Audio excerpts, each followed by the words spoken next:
Good afternoon, Packers fans. Aaron Nagler here with your Packers Daily Chat, coming to you live on the Cheesehead TV social channels. Happy Monday. Happy start to the offseason, though there's nothing real happy about it. Had about 48 hours to decompress after another brutal playoff loss, and yeah, it still stings. It still sucks. I'm still dealing with it. I'm sure you are too. The business of football, however, marches on. The Packers announcing the futures deals of mostly their practice squad just a little bit ago. And of course, the big news that everyone wants to talk about is the status of one Matt LaFleur as the head coach of the Green Bay Packers. ESPN reporting early this morning that the plan is to try and continue on with Coach LaFleur, though nothing is set, nothing is done. The two sides will attempt to work out some kind of contract extension, deal, what have you. And obviously, my mentions, inbox, everything, comments, whatever, have been flooded with folks with tons of thoughts, opinions, expressions, some upset, some happy. Uh, all I know is I understand it.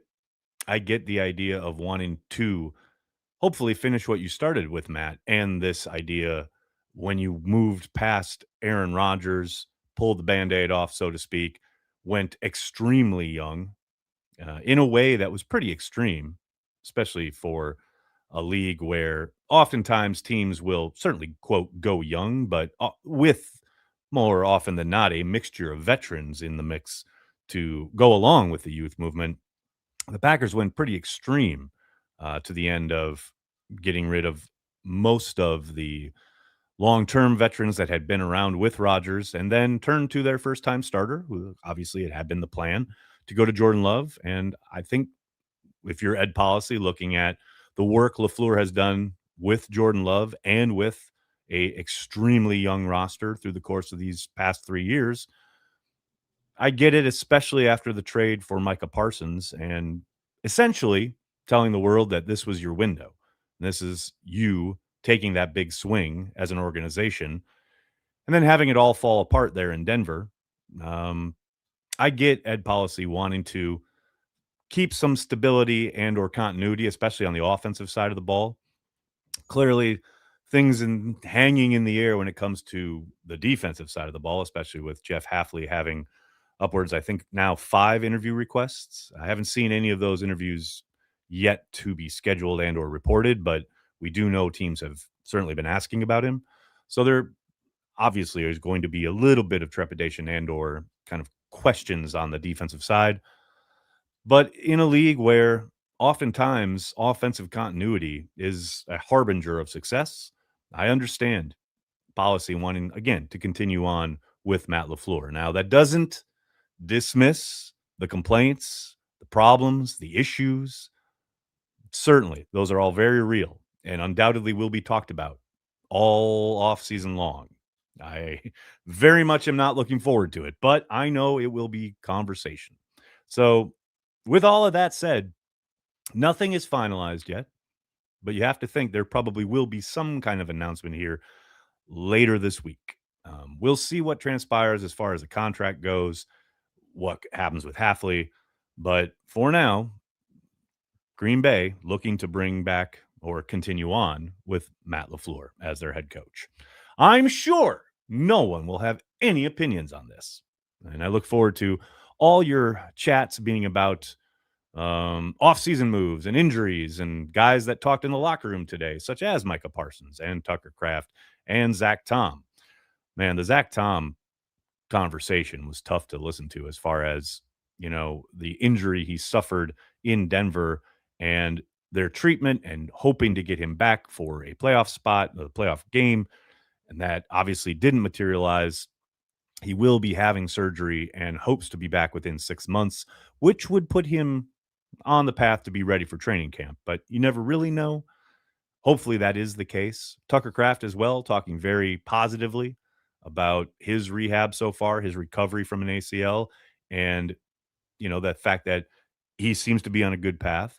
And then Micah Parsons saying point blank, he's, probably unrealistically shooting for week 1, but certainly hoping to be out there by week 3 or 4, which would clearly mean that he would most likely start the season on PUP. But I think we would all take that. I'm fine with surviving the first month of the 2026 season without Parsons. However, I will say then I fully expect the Packers to open against the Bears because the NFL scheduling gods hate Green Bay. But that's a conversation for later this offseason. Right now, I'm sure everybody's got tons of stuff they want to talk about. Hello to everybody in the comments section. So good to see you all. Hope you're all doing well. Before we get going, you guys know I got to give a shout out to our friends over at ThedaCare. Football season is all about action, and sometimes injuries happen, as the Green Bay Packers know well too much. Whether it's a sprain, strain, or something more serious, ThedaCare Orthopedic Care is here to help you recover like a pro. Their team offers expert care for bones, joints, and muscles, so you can get back to doing what you love, on the field or in the stands. Don't let pain sideline you. ThedaCare, proud sponsor of Cheesehead TV. All right, folks, it's on your mind. Let the healing begin. Click 135. Oh, my goodness. What's going on, Knock? That is an incredibly generous super chat in whatever currency you're using there. Ben Johnson. Oh, boy. We're starting with a Ben Johnson chat. All right. Let's get to it. Ben Johnson is disrespecting the Packers and LaFleur, and I don't think any other coach will be more motivated to beat the Bears next year. I wish he would stop taking the high road and talk some shit back. I've seen this sentiment quite a bit. I do understand that feeling from the fans, but certainly hasn't been LaFleur's MO so far as a head coach of the Green Bay Packers. I don't expect that to change. Clearly, he always talks about when he respects someone, respects the way they do their job, etc. And he also, doesn't talk about guys that maybe he doesn't respect. And he certainly hasn't said one utterance about Ben Johnson other than the joke he made on the McAfee program during the draft. But yeah, I get fans wanting to see their team and or coach get down in the muck, so to speak. And I do not doubt for a moment that it burns him up inside, probably burns some of his assistants up. We heard the closest thing we heard to kind of push back on that was Stenovich a couple weeks ago talking about, yeah, you notice it. But, the Green Bay Packers don't worry about one team. They worry about themselves and how to get better and how to win the conference, get to a Super Bowl, win another title. And I get it hasn't happened for 15 years, but it's certainly not going to happen by fixating on the Chicago Bears. That is not the path to success, at least not in Green Bay. With all of that said, I love that Ben Johnson said what he said. I love that the rivalry is back on. And I love that he point blank said into a microphone that he has talked to ownership about it. And McCaskey's completely fine with it. Because, of course, McCaskey and the Bears ownership are fine with it. It's been decades of futility in Chicago. And now finally they have a win. They have a feather in their cap over the Green Bay Packers. Of course they love it. They've had nothing for so long. Man, I love it. And to your point, you don't think that's fuel for LaFleur and company? I'm sure it is. I love it. I absolutely love it. Rivalry. Game on. Let's go. Kyle, what's going on, brother? Thanks for the super chat. What was your opinion on Bullard's and Quay's statement after the game? I think they hit the nail on the head. I'm also glad LaFleur will still be in Green Bay. I feel like this team is on the cusp of greatness. Woo, Kyle, greatness. I think there's a lot that has to happen this offseason for greatness to be achieved. But as far as Bullard and Quay, the one I found interesting was Quay, like point blank saying the inability to close existed before he got there or before he got in the building. And it's been a problem with the franchise. What that says to me, and this is total tinfoil hat wearing, reading between the lines nonsense, but what that says to me is after a year plus of Brian Gutekunst talking about how Quay Walker was in their long-term plans and certainly going to be a part of the core of this football team. Yet here we are a year plus later, and there has been no extension for Quay Walker, and now he is on the doorstep of free agency. I think he knows he's probably done in Green Bay, and he's probably, somewhat distancing himself from the organization with a statement like that. Again, that's just how I read it, but that's all I got, right? Unless someone were to get him to maybe clarify that statement. But yeah, that's how I read it. That's just me, though. Michael, how are you, sir? Do the Bears own the rivalry going forward? No. Do they own the figurative rivalry title belt? Yes. The good news, we can win it back next season. I mean, yes, Ben Johnson certainly has a feather in his cap, and the Bears are feeling great about themselves, but they're still behind in the all-time series. And yeah, they are now 2-1 in the postseason. Bully for them, man. I'm sure they'll hang a banner for it because it's pretty much all they got since '85, right? Certainly fun going forward, no doubt about it.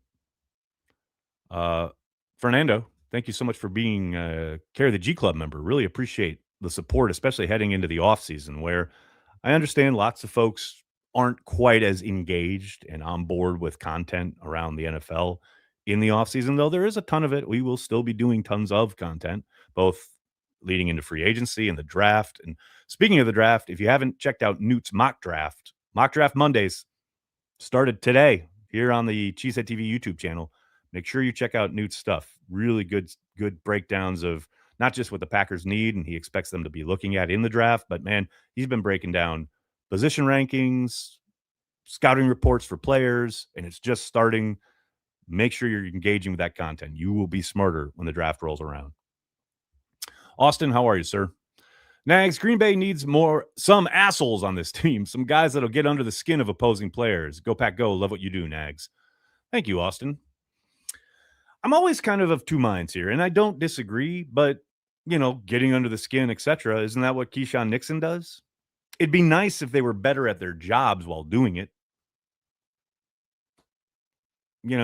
Look, I remember Wayne Simmons. I remember the ability he had to really get after people. Ross Verba, another one of those types, right? You got to be good at the gig first before that becomes like being an asshole becomes an asset. I mean, I'm with you. Again, I don't mind that idea. But first and foremost, you got to be good between the white lines when the whistle blows, That's paramount. Uncultured, what's going on, man? Still pissed, but my view has changed. If Jason Wilde and Bill Michaels want Coach gone, I say we keep him. No way I'm siding with those ass clowns. Come on.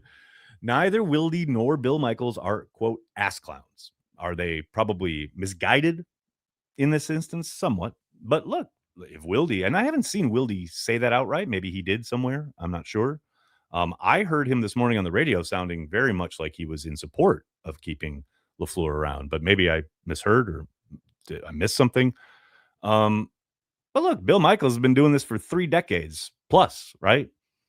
He's certainly earned his right to have an opinion, but pretty much everybody has an opinion, and that's fine. You don't have to agree with it, but that doesn't mean they're an ass clown. That's just me. I know, as combative internet streets, this is how we talk, but, wanting a coach, wanting to move on from a coach is especially after that catastrophic playoff loss. Trust me, I get it. And look, they're not the only ones, if Wilde is indeed in that camp. Bill Huber and Tom Silverstein both wrote pieces about how it was time to move on from LaFleur before the news broke this morning. So it's not like, this is a unpopular sentiment. And again, considering the last 3 seasons, the way they've limped into the playoffs, lost these last couple of wild card games, I get it. I'm not saying I don't understand, because I do. Uncultured, thanks again. Only Ben Johnson worth a damn acted in Westerns. That's a great pull. Doug Hype. After watching the O-line's complete disaster in the second half against a bad D-line, thank God I woke up today and chose Carry the G Cream Ale. Funny, if only there was some kind of tune we could play. Oh, I think there is. Well, we carry the G wherever we may be, so creamy and cold, and from the land of the green and gold. That's right, Wisconsin. There's still plenty of Carry the G out there for you to buy across the state. Store shelves still carrying Carry the G, probably for the next month or so. So get out there and get yourself the official beer of Cheesehead TV. Oh, and Doug, I got your video. Very humorous. We'll see about getting it on one of our social channels here. Soder, what's going on, man?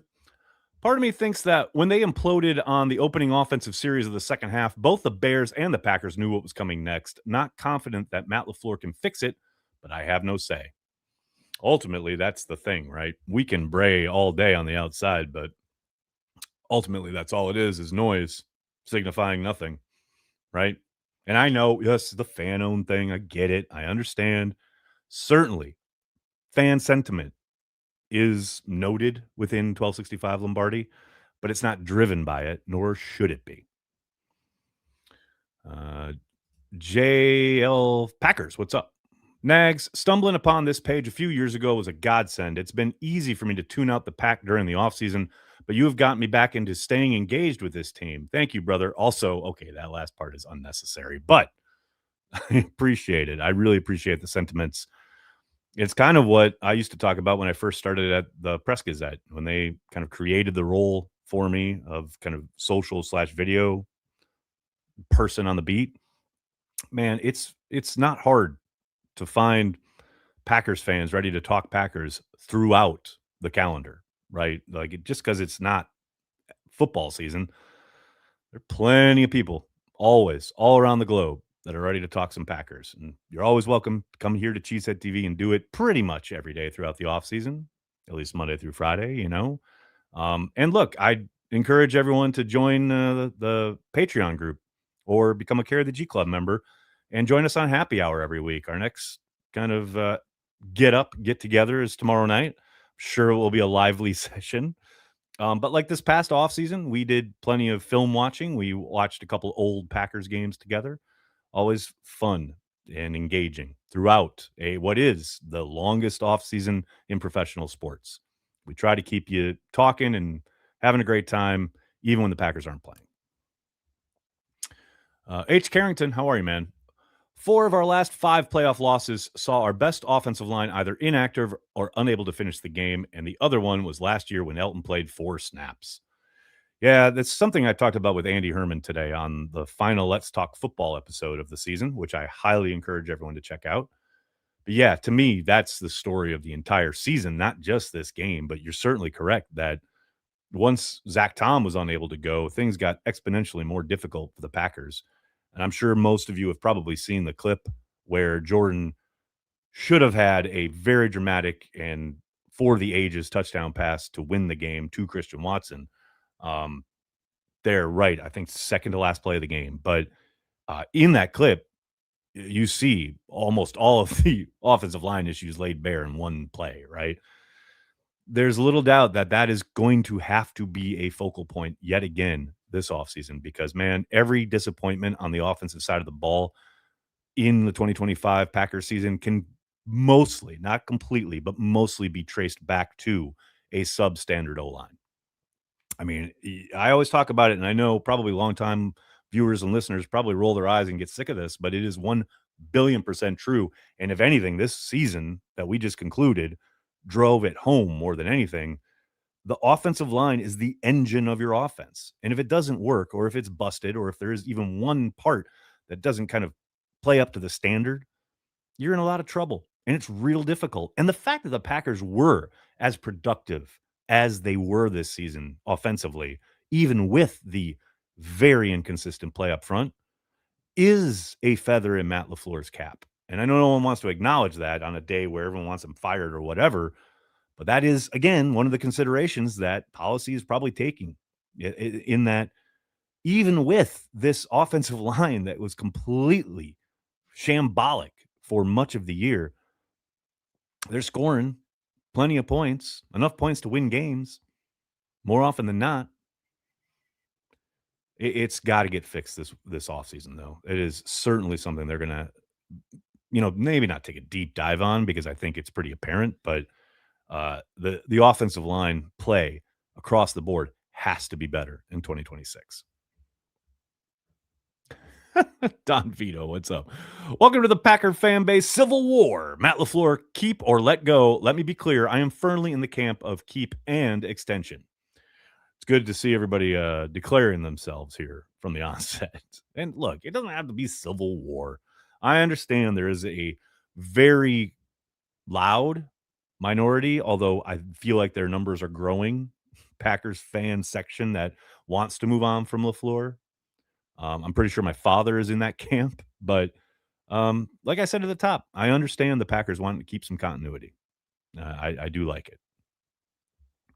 Rob, what's going on, man? Glad you guys aren't spurging out like some of the others out there. I'm not quite sure what spurging is, but happy to be your non-spurging oasis. How's that? Alan, how are you, sir? Micah Parsons' presser in the locker room made me want to run through a wall for him. His teammates should listen. Thanks for the season, Nags, and go Pack go. Yeah, I thought there were a lot of gems in Micah's availability, not the least of which was the interesting note about how he called Matt LaFleur and said, I've been seeing some of the stuff out there, and I want you to know I've got your back. And the fact that he said one of the reasons I wanted to come here and agreed to the trade at all is because you're the coach. I hope the LaFleur haters at least take a listen to it. Norman, what's up? R.I.P. the playoff beard. Yeah, you're not the only one. Not the only one mourning it. My girlfriend is very upset with me that I've shaved it, but it was time, man. Playoffs are done. Time to get back to at least just a little stubble, if nothing else. E4, what's up, brother? Maybe now Matt LaFleur will return my phone calls at halftime. Hey-o, ba-dum-bum, psh. Oh, Simitovich. Of course you got to throw this in there. Thoughts on the Jags reporter blowback? I see no issue. All the old school hardcore journos who have made a stink about this are only revealing themselves to be living with dinosaurs. The world ain't the same. The job description remains for sure, but the people in the room, the people who are asking the questions, the folks who are allowed the access that you are as well, they have every bit of the right to talk and ask questions and approach the person at the podium with however they want to. Like, you're not there being Grantland Rice sucking on a stogie, pounding out copy that's, precious and got to be consumed at a deadline. Like, that ain't that world anymore. This is the friction I had when I first started on the beat.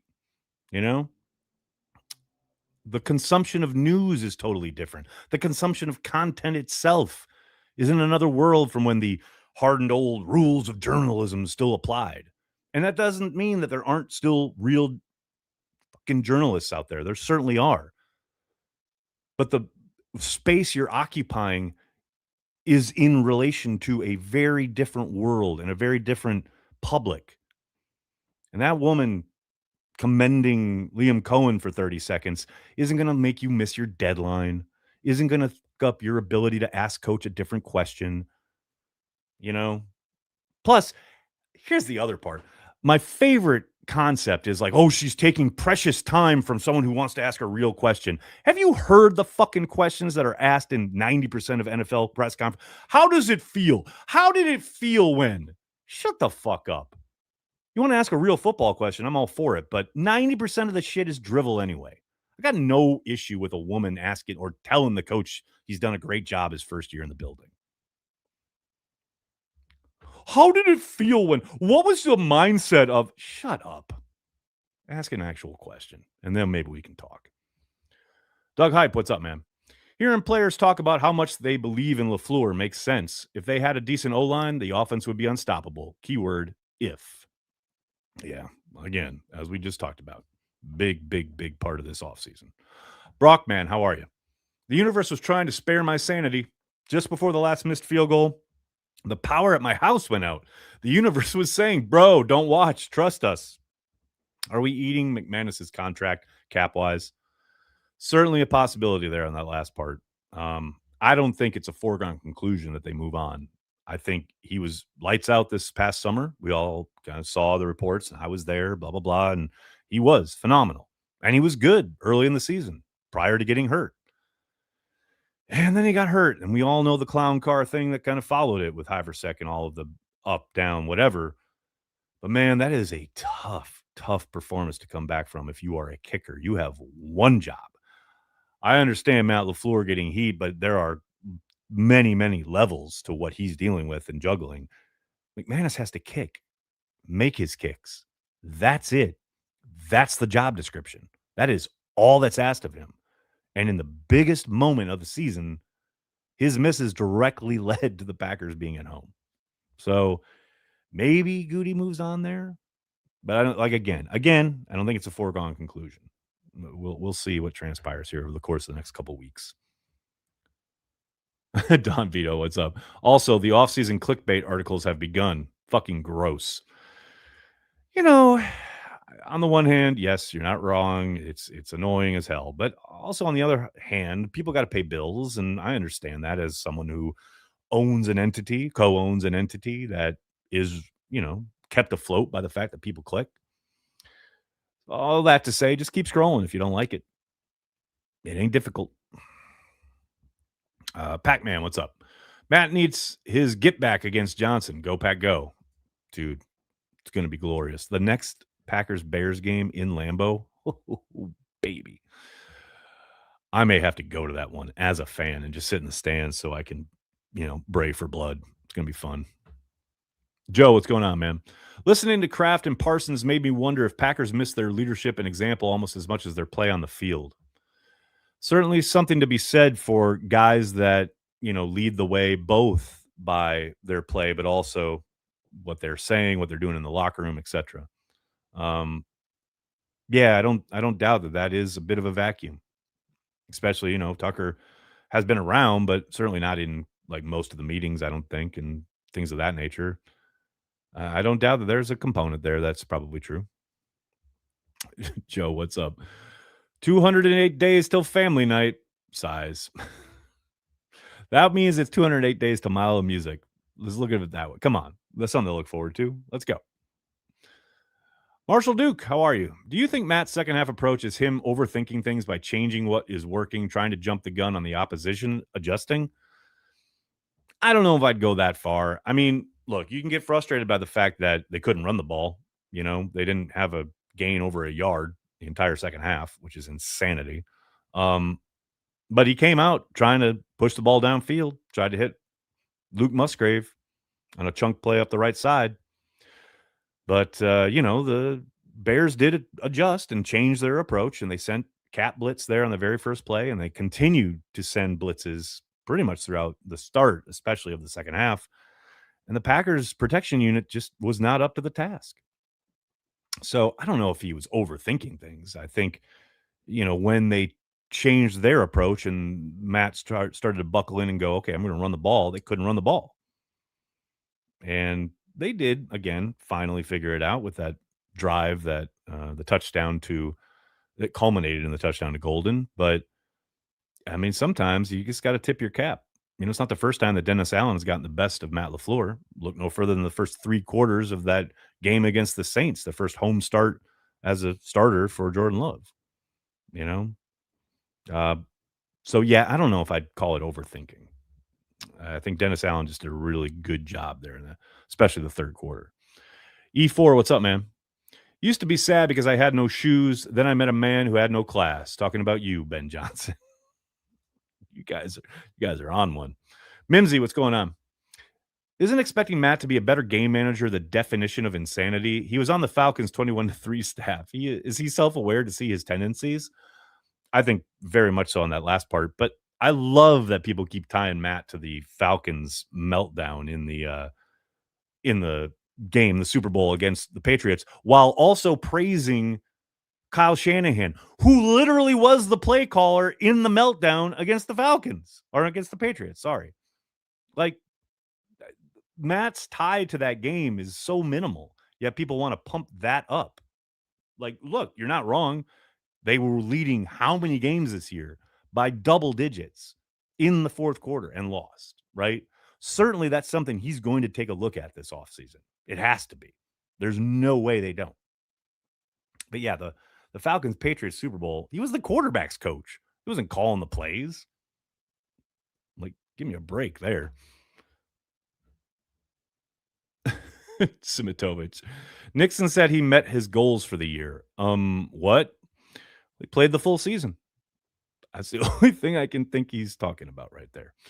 Evil Badger, what's up? The Packers keep Matt LaFleur. It proves to me that the Packers are the definition of insanity. They keep running it back.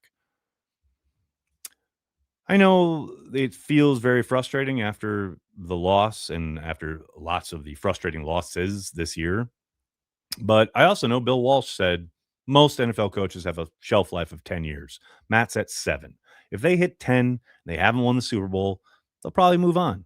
But I don't mind not being, hot to move and hire somebody when they've had some, really good success with Matt intermittently between the Aaron Rodgers years and then the first playoff game with Jordan. They've shown they could win. They've just got to be way more consistent. And you don't do that by hiring and firing. Steve-O, what's up? The Packer season is over, but as bummed fans, we can still enjoy Carry the G and Luigi's Pizza, right? Cue jingle, please. Cheers, cheeseheads. Well, I already did the jingle, so I'm not going to do the jingle again. But yes, 1,000%. Don Vito. Oh, yeah, I love this chat. Nags, real talk. Huey Lewis belongs in the Rock and Roll Hall of Fame. His only shortcoming is that he's a 49ers fan. But other than that, you are 1 billion% correct. Banger after banger after banger. Couldn't agree more. Mike Witt, how are you, brother? Hey, Nags, I completely don't agree with the decision to bring back LaFleur. Not my decision. I just have no expectations with this team going forward. Still will cheer for them, just kind of done. How can you be done if you're still going to be cheering for them? We'll see you next year. Appreciate you, man. Kyle, how are you, buddy? As shitty as that loss was, Golden's TD was so electric, and I'm happy he finally found the end zone. It's so electric, right? And it's so much fun until you think, where the fuck had that been all year? Not like it was some crazy play call. It wasn't like some insane idea to, put Golden in motion, get him in the flat, and let him go to work. But no, we watched Savion Williams end arounds go for 2 yards for the majority of the season. Like, what? But you're not wrong. It was very exciting. Love to see more of it next season. Please. Soder, what's going on, man? Keyshawn Nixon might just be the best thing that ever happened to Rashawn Gary. I think both of them are probably going to be playing for other organizations in 2026, but we will see. Mike Witt again, what's up? In other news, it will be nice to cheer for Devontae again. F the Bears. Man, definitely need Devontae to refamiliarize himself with Soldier Field next weekend. No doubt about it. Dustin, what's going on? What's the biggest thing Matt needs to change to win? I'm glad you asked that because it's something I've been thinking about all day, and it's not quantifiable, which makes it difficult to kind of pinpoint, but I do think, and just, I know, again, this is very conceptual. It's not, X's and O's. It's not personnel. He needs to loosen up. He needs to loosen his grip a little bit. Micromanaging so much of the program, the roster, the everything. I get the idea of being the head coach is everybody's answerable to you. Everything stops with you. The buck stops with you, etc. But again, I've talked about this before. Teams are a reflection of their coach. And they see you, they feel you getting tight.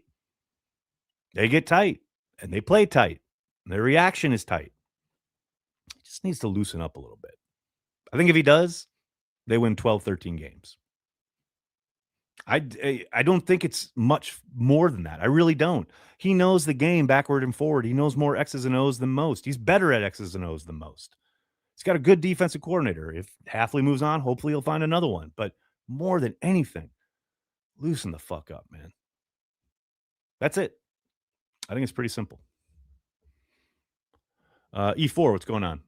Would say having late draft picks are starting to show on our O-line, but we have had late draft picks for 30 years. No doubt about it. And look, 2 of the guys that they're probably going to start next year are early picks. Jordan Morgan and Anthony Belton. Zach Tom certainly going to be back as a 4th rounder, right?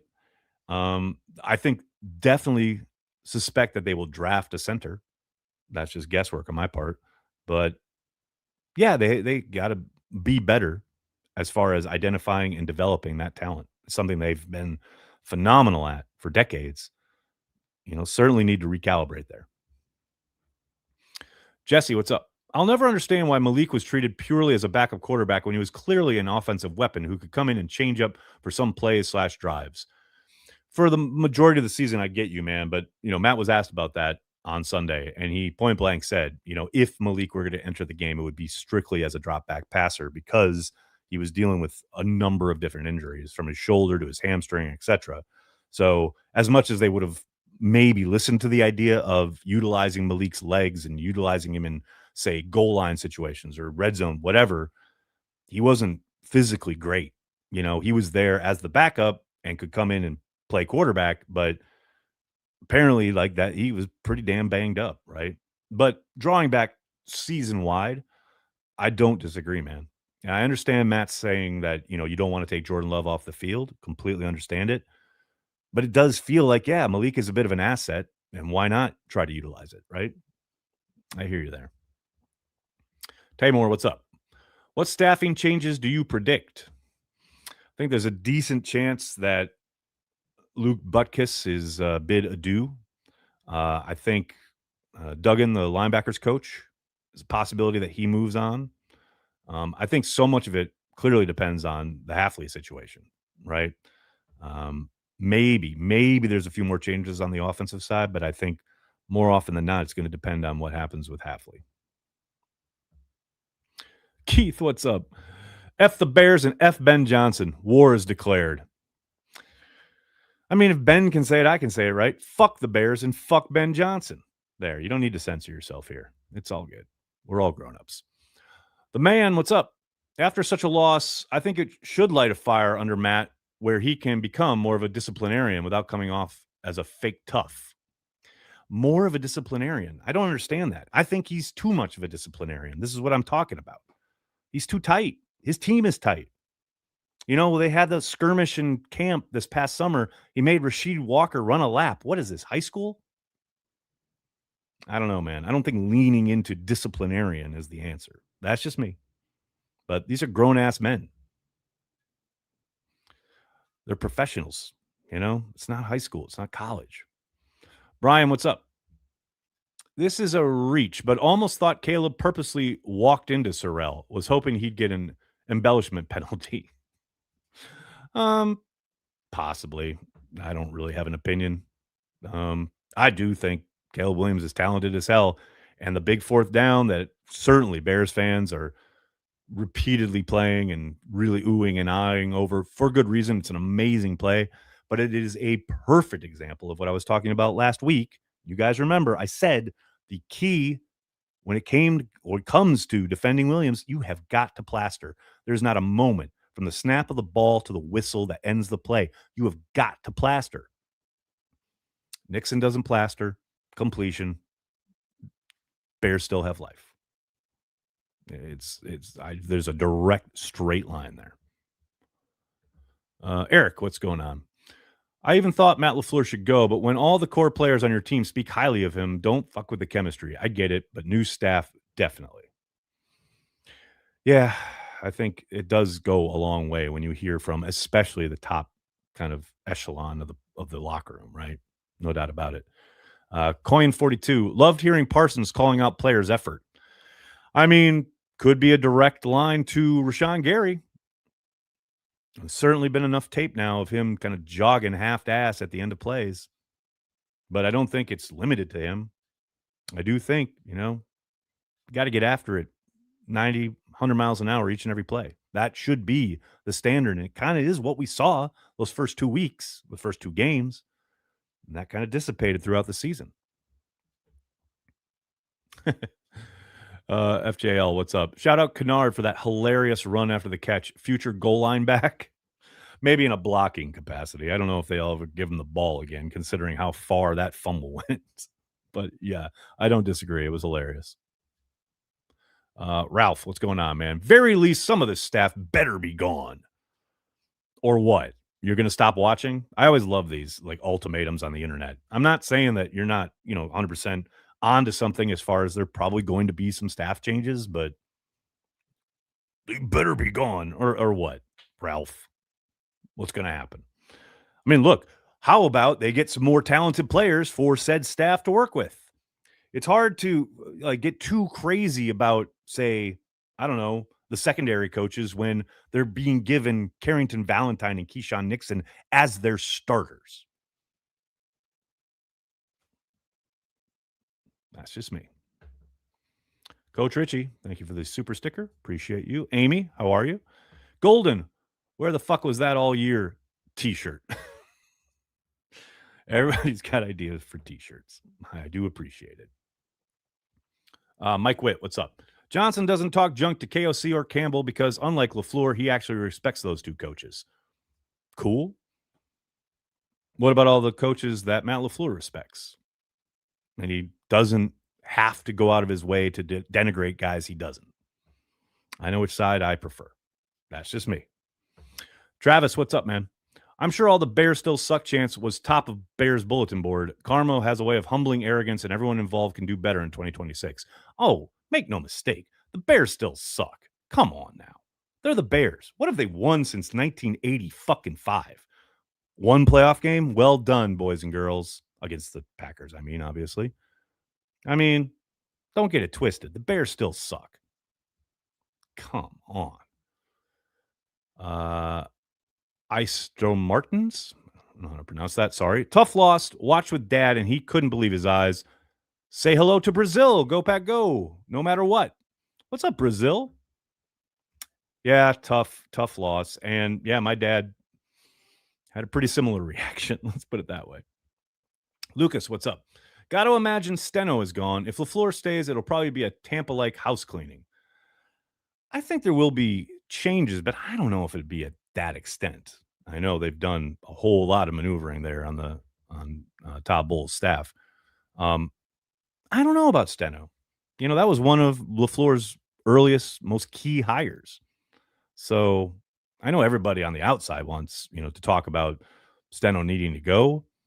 Butkus, I would understand that, but Steno, I'm not so sure. We'll see though. You might be right. Mike, thanks again. If Matt is back, I would fire Butkus and demote Steno to O-line coach, hire McDaniels as OC, and if Hafley gets a head coaching job, I'd hire Raheem Morris as DC. I don't know about any of that, but I do like the idea of Raheem Morris. I know he and Matt go way back, know each other well, and I do think Raheem is a really good defensive mind. I do not hate that idea, Mike. Finally, you and I in agreement on something. Keith, what's up? So Nag should let his guys, I think you mean should Matt let his guys go trick-or-treating? I mean, look, I don't really give a shit about what he said about Halloween, but it's kind of instructive and illuminating, isn't it?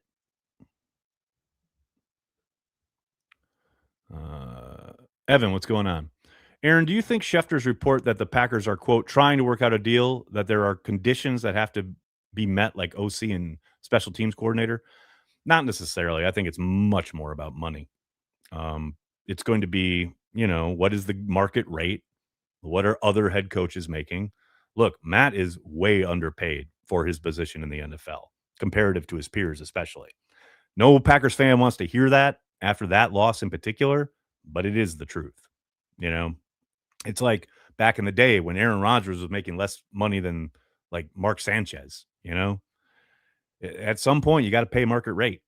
And I'm sure that is what they're working on more than any kind of, I'm not dismissing the conversation around the staff because I do think that probably is part of it, but much more about the money would be my guess. Yes, Keith, Matt should let his guys go trick-or-treating. Dustin, what's up? Kraft and Parsons are so important for their team. You are 1 billion% correct. Adam Rice, how are you? Firing Matt LaFleur would be like Interpol booted Carlos D. Sure, he can be annoying and has his shortcomings, but the music just isn't the same without him. There's my extremely niche analogy. I appreciate it, man. Any kind of, international injection into the conversation is always welcome. Appreciate you. KL Hutch, what's going on? Matt LaFleur is an utmost professional. The team backs him, so we should back him. I'm going to keep it positive because never not going to support the Pack. Go, Pack, go. Look at this positivity up in here, man. How did you get internet access? I didn't know that was allowed. Appreciate you. Joe, what's up, man? Needed Wick's injury for Golden to get his chance? Certainly seems that way, though. It's not like Wicks didn't miss time throughout this season. He most certainly did, no doubt about it. Uh, here we go. True. I love these.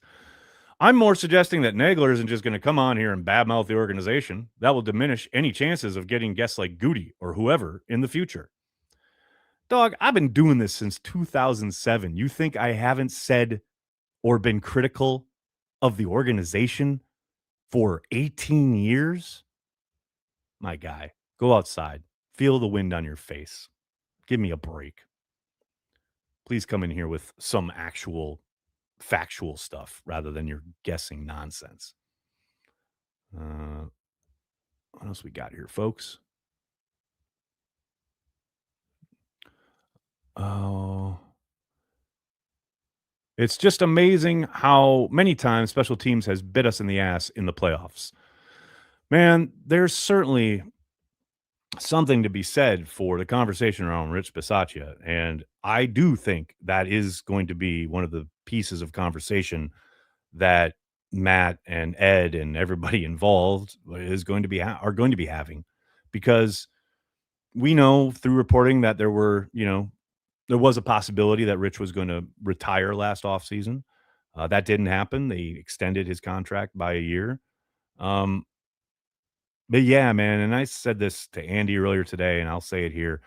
Every time I talk to anybody within the organization, they always extol the virtues of Rich and how good he is for Matt LaFleur and the players and how much they love him and what all the kind of ways that or not all the kind of ways, but that there is a very connective tissue through Rich and the organization that is very positive, which is all great. And I do like to hear it, but it would be lovely to see any kind of evidence of it on the outside. It's very difficult to do so, especially when he's still, quote, in charge of special teams, and special teams keep messing up the seasons for the Green Bay Packers.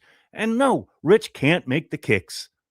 The kicker's got to make the kicks. But you certainly had a coverage bust or two in that game. It's just hard to sit here every year dealing with the same nonsense. So that I completely think is in line with some of the conversation that they're going to be having throughout the offseason. Don Vito, 1 billion%. Matt LaFleur just needs to keep Jordan in rhythm after the half. That's the big one. I mean, you're not wrong, but it would help if they could block up front. Hard to stay in rhythm when there's a sieve in front of you, regardless of what the call is. But yeah, you're not wrong. FGL, what's up? Matt LaFleur needs darkness retreat. Confront these demons. I don't feel like the ayahuasca retreat is really on brand for Matt or something he would embrace, but hell, I'd be willing to listen to anything. Adam, what's going on? In my opinion, many of the issues people have with the coaching, I feel like can be addressed by the front office being less cheap with the staff. New president, so ... Yeah, I know. I had a very long conversation about that with Justice here on the channel. Make sure you guys check that out. Came out last week. No doubt need to listen to that. Storm Ray, what's up? Just wanted to take the time to thank you for hosting these chats. Keeps me sane as a Packers fan living in Kansas City, which is no small feat. Brother, you are welcome, and you are appreciated. Thank you so much. Lucas, what's going on? One more thing I'm curious about is their approach with cap next season. Restructure and go all in or work the margins. That is going to be fascinating as far as their approach, because, yeah, they're going to have to make several moves just to get under the cap.